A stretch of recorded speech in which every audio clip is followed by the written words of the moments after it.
Pendant 9 jours, ils y apportèrent une immense quantité de bois. Mais, quand parut la 10e aurore, éclairant les humains, ils apportèrent de la ville le corps du hardi Hector, en versant des larmes, le placèrent au sommet du bûcher et y mirent le feu.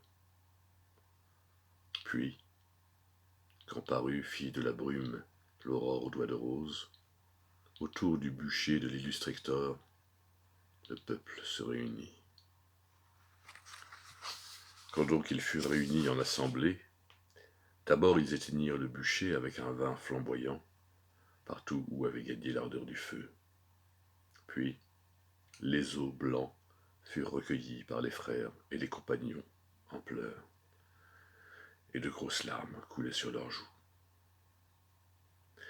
Ces ossements, ils les mirent, après les avoir pris, dans un vase d'or qu'ils couvrirent de voile pourpre, d'une étoffe souple. Aussitôt ils le mirent dans une fosse creuse, et par-dessus étendirent en les serrant de grandes pierres. Rapidement, ils versèrent la terre d'un tertre, et tout autour, des sentinelles étaient placées de peur d'un assaut avant l'heure des Achéens au beau jambard.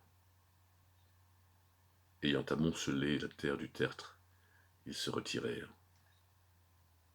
Puis, rassemblés, ils célébrèrent bien le repas à la gloire du mort, dans la demeure de Priam, roi nourrisson de Zeus.